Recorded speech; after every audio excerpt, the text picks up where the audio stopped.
just got, yeah.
He said, puts on 685 and says, Hi everybody, thank you for watching the video. As you can see, I decided to deadlift on Saturday the 26th.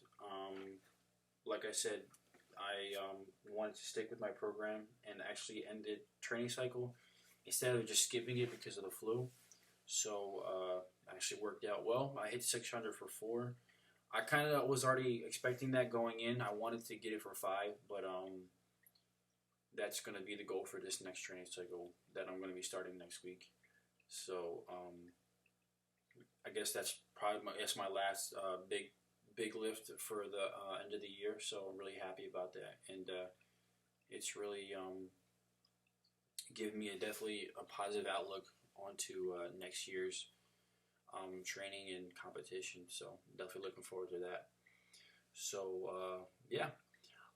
As you can see here, I got my boy Dallas Bay. you know what it is.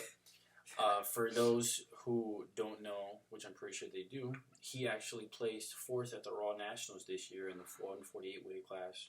145. Oh, 145. Because they switched over. I'm used to I'm used to that. So what were your totals? What was your total? Well, honestly, I did pretty bad. The water cut really got the best of me. Mm-hmm. Like in training, I've hit 475 squat, 315 bench, and 475 deadlift, which is what I expected to hit at this meet, which is about a 12. I want to say high 12s. And the meet, I ended up messing up too. I only got my opener, which is 445. Mm-hmm. Attempted 475 twice, missed both. And bench, I can only put up like 287. Deadlift, I PR'd 480. But, you know, all in all, it was like my second competition. Okay. So. And what are your maxes in the gym? 475 squat, 315 pause bench, and 480 deadlift. Mm-hmm. Well, there you go. He weighs 140. You said 145, right? Yeah. He weighs 145, and he can bench and squat more than me. So that's what that tells you. So I'm gonna be putting his information on the bottom. Definitely check out this guy. He's been working. He worked a long way. Raw Nationals was actually only his second competition. So, and how old are you? I'm 20. Just turned 20. Just turned 20 years old. Already won 4th place at Raw Nationals. Only his second competition. So I'm really happy that this guy, he actually was into Olympic weightlifting and he transferred over to powerlifting, which is actually it's a common thing. A lot of Olympic weightlifters have been actually having a lot of success transferring over into powerlifting. And do you feel like the Olympic weightlifting has definitely been a big factor into why powerlifting has been a success for you so far? Oh yeah, definitely, man. I've always had I've always been explosive, so I guess that just carried over a lot. Like my squat was always good. I've always had strong shoulders, which helps my bench off my chest. Mm-hmm. Only thing I haven't really been doing is pulling as much. Like my pull has always been a weak factor for me, so I feel like being explosive in my squat and with any pressing motion, I've always been able to press very high weights, so that definitely had an impact on my squat and bench. Okay. Deadlift, I just have to keep working at it. Okay. Well, see, anybody that's been doing Olympic weightlifting and have been training in that and actually interested in powerlifting, well, you heard it from the man himself. Like I said, 20 years old, just did Olympic weightlifting and transferred over into powerlifting. 4th place at Raw Nationals. second competition. So I'm gonna be putting his social media in the description so you guys can follow him and definitely ask this man for advice. He's also a certified personal trainer. So he's got a lot going for him at 20 years of age. So he's definitely going to be making an impact in the sport without a doubt. So definitely check him out and follow his progress. And like I said, if you have any questions, feel free to ask him. I'm pretty sure he'll be happy to answer any of your questions. So one thing I wanted to touch on was you did the USAPL meet. Like I said, as a Raw Nationals. I noticed a lot of people that have competed in the USAPL and the IPF have actually been having a difficult time with the judges on their squats. Oh yeah. So if you want to touch on that, because competing at Raw Nationals, I'm pretty sure you had some pretty strict judging. So let me tell you about that. Well, there's a lot of discrepancies going online with guys who hit depth in their squat. They don't get credit for it. I want to say like RPS and other federations. Well, I heard apparently they do they're okay with the heavier weight guys doing half squats or whatever. Not to shame any other federation. That's just how it goes. USAPL is definitely the most strict when it comes to squat form. I remember I think one time my first competition in New York, they messed up my attempts for a squat. I wanted to attempt the 435 opener on squat, and they put me down like 315. And then, obviously they messed that up. And then I just got the bar out, stood out, squatted it fast as hell, clearly hit depth, went like ass to grass. And they said I didn't get it because I didn't lock my knees out before my attempt. And when they tell you you're good to go, you assume that you're good to go, but apparently my knees weren't locked out before I started. So it's just like, wow, mental cues you got to get used to. If you're inexperienced, it's something you definitely got to practice in the gym with somebody telling you, look, go down, lock out type of thing, squat, give you the commands and all that. So other than that, they're really strict on depth and locking out. So that's new information for me because I never competed in the USAPL, and I don't think I plan on competing in the USAPL. But for those of you who are interested in competing in that federation, there's some things you definitely want to keep make sure you keep track of, and now you have an idea of what you're getting yourself into with that federation. So. So you did 2 competitions this past year, right? Yeah. So how do you feel about you're competing this year? It's your first time stepping on the platform, and how do you feel about it? How do you feel this year went for you training and competing? Training's definitely been a blast. Like I never thought. Well, I just didn't. It's honestly surreal. Like the way I've stepped up to be able to do what I'm doing now. Definitely not complacent or content with where I'm at. Definitely always want to move forward. But to think that I'd ever go from 275 on squat to 475 in less than a year, with only being serious like the last 3 months of my training, because I was going for Olympic lifting. So to think I was able to do that, it's just like the sky's the limit right now. But as far as competing, I'm not gonna lie, I started to get a little cocky, seeing like I didn't want to compete until I was ready. When I thought I was ready, I competed. I did very well. Ended up placing second in the country. My first competition, and then nationals humbled me a lot. I thought I would do a lot better than I did, but competitions are a lot different than training in the gym. You're dealing with a water cut, dealing with meet conditions. Sometimes they're slower, faster than expected. You're dealing with competition, adrenaline. On the water cut, I'm cramping up, so that definitely affected my performance. But It's just a lot more preparation and experience that I need to get to where I want to be. But so far, not content. Just want to keep moving forward. Can't wait to get back to training, pretty much. Okay. So now that this year is basically in the books, what is your plan for this year coming up, 2016? Definitely improve a lot of my mobility.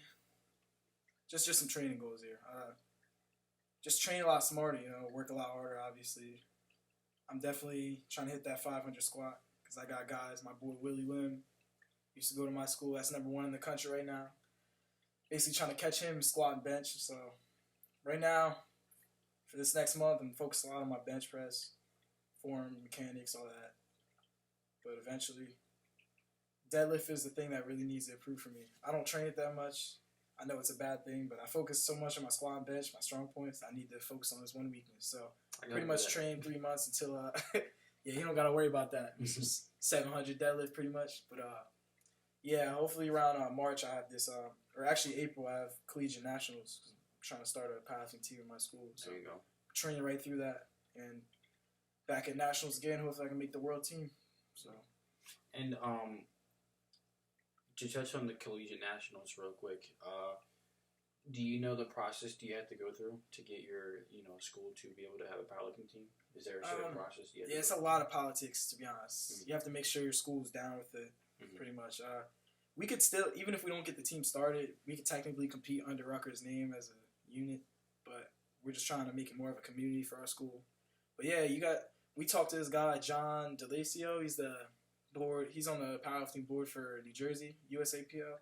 Okay. And he was just telling us what to do. Like, make sure you talk to your sports director at your school, see what kind of money you need, see what kind of numbers you need, pretty much. And from there, we just went to our sports director at our school, scheduled a few meetings, basically sat there and talked shop with him for a couple of hours, and he's just telling me what we need to do. Basically, all we had to do was arrange a space in our gym at school, and practice time, a budget, constitution. Then we have to appeal with the constitution, so it's a lot of politics. But once you get through, you're good. They give you more money each and every year, and then you can compete as a team. So. Okay, there you go. Anybody interested in trying to join, the collegiate level for your school? Oh, another thing is this is also the first year they're doing raw nationals for collegiates, because in the years past they've done collegiate nationals, but it's only equipped. And I know a lot of the new powerlifters doing that. They don't like that equipped stuff. Right. Okay. They're training raw just like me, just like him. We're all training raw, so definitely check that out. Collegiate nationals raw, first time. There you go. Anybody wanting to, have their school start up a team and, compete and hopefully be able to make it to collegiate nationals, there you go. That's the process. That's where you can start from there. So, any questions you have for me? You have any questions? Well, how did you get from your 315 deadlift a couple years ago to where you are now? What's the main thing you want to tell the kids out there? This guy.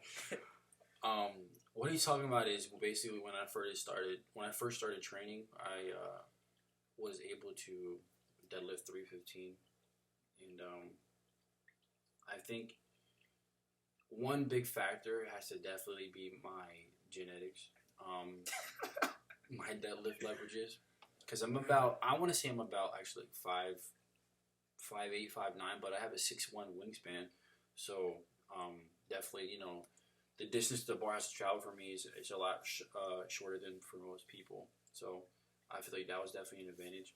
But I think another thing was definitely my form over time. I can look back at all my videos and I can definitely tell my form definitely changed dramatically from when I first started till now.